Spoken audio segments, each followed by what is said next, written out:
Secularism की बेड़ियां तोड़कर भारत जब हिंदू राष्ट्र बनेगा तो वो कैसा होगा, ये समझने के लिए हमें मुगलों के पतन और ईसाई अतिक्रमण के बीच लगभग 150 वर्ष के मराठा साम्राज्य के बारे में जानना चाहिए।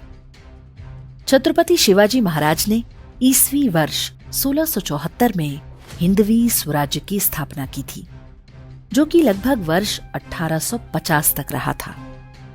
सामान्य रूप से भले ही युद्ध पुरुष लड़ते हैं और शासन व्यवस्था स्थापित करते हैं, लेकिन उस व्यवस्था का वास्तविक स्वरूप वहां की महिलाओं को देखकर पता चलता है। 1.5 शताब्दी से अधिक के मराठा साम्राज्य में 5 महिलाएं ऐसी हुई हैं जिनकी कहानी हमें जानना चाहिए, ताकि हम ये समझ सकें कि जिस हिंदू राष्ट्र का स्वप्न 125 करोड़ भारतीय देख रहे हैं वो कैसा होगा। पहला नाम है राजमाता जीजाबाई का। हिंदुत्व के विचार, हिंदू पद पातशाही या हिंदवी स्वराज के विचार और इसके लिए संघर्ष को जन्म देने वाली राजमाता जीजाबाई ही थी। उन्होंने अपने पुत्र शिवाजी को उसी प्रकार तैयार किया जैसे कोई योद्धा युद्ध के मैदान में जाने से पहले अपनी तलवार की धार तेज करता है। अन्यथा 16 वर्ष की कच्ची उम्र का कोई युवक किले नहीं जीत सकता था। राजमाता जीजाबाई ने जब अपनी देह त्यागी तब शिवाजी महाराज के रूप में छत्र धारण किए एक स्वतंत्र हिंदू राजा को राजगद्दी पर बिठा चुकी थी, जिसका भगवा ध्वज अधिकांश भारतवर्ष पर लहरा रहा था। दूसरा नाम है शिवाजी महाराज के छोटे पुत्र राजा राम की पत्नी महारानी ताराबाई का।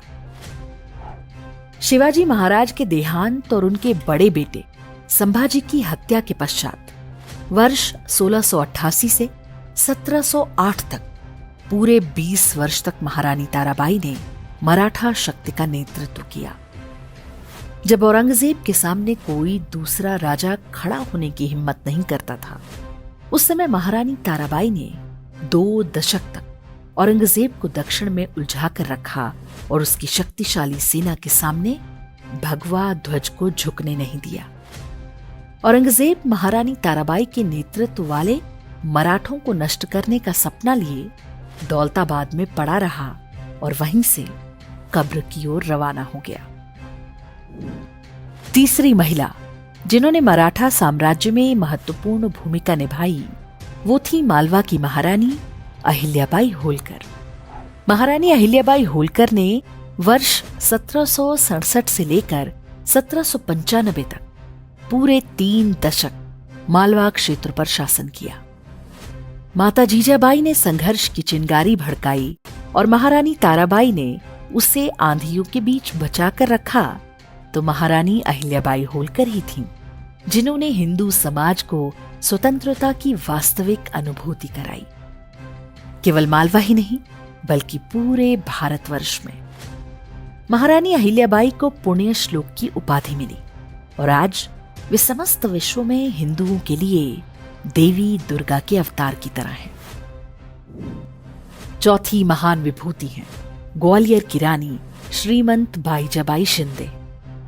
यह ऐतिहासिक तथ्य है कि 1857 के स्वतंत्रता संग्राम के पीछे उनकी ही योजना थी। भारतीय इतिहास की एक अद्भुत वीरांगना जिनके बारे में आज भी बहुत कम लोग जानते हैं। बाईजाबाई शिंदे अपने पति दौलत राव सिंधिया के साथ युद्ध के मैदान में जाती थीं। अंग्रेजों और मराठों के बीच ढेरों युद्धों में उन्होंने अदम्य वीरता का प्रदर्शन किया। वर्ष 1827 से 1833 तक ग्वालियर का शासन भी संभाला, लेकिन ईस्ट इंडिया कंपनी ने षड्यंत्र रचकर उन्हें अपदस्थ करा दिया। 1850 के दशक में बाईजाबाई शिंदे ने मथुरा में एक विशाल यज्ञ करवाया था, जिसकी आड़ में 1857 के स्वतंत्रता संग्राम की रणनीति तैयार की गई थी। लेखक पराग टोपे की पुस्तक ऑपरेशन रेड लोटस में इसके बारे में विस्तार से बताया गया है। 5वीं है झांसी की रानी लक्ष्मीबाई। अगर महारानी अहिल्याबाई आध्यात्म और भक्ति का शिखर बिंदु है, तो रानी लक्ष्मीबाई स्वतंत्रता और वीरता का प्रतीक हैं। जिस राष्ट्र यज्ञ का आरंभ राजमाता जीजाबाई ने किया था, उसमें अंतिम आहुति लक्ष्मीबाई ने अपने प्राणों से दी। तब हिंदवी स्वराज का सूर्य भले ही अस्त हो गया, लेकिन उसकी चिंगारी आज भी हर हिंदू के हृदय में धधक रही है। हिंदू धर्म को नष्ट करने के षड्यंत्र रचने वाली शक्तियां आज इसे ब्राह्मण धर्म कहकर खारिज करने का प्रयास करती हैं।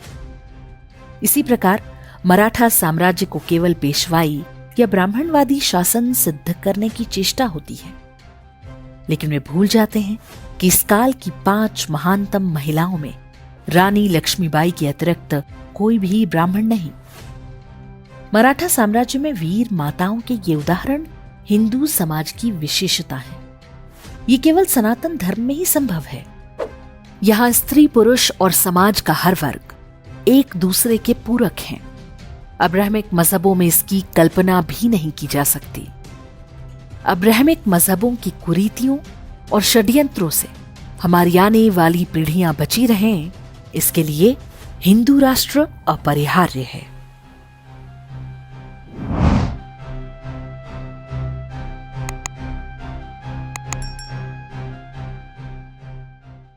इंडेक्स ऑनलाइन के वीडियो समाज को समर्पित हैं।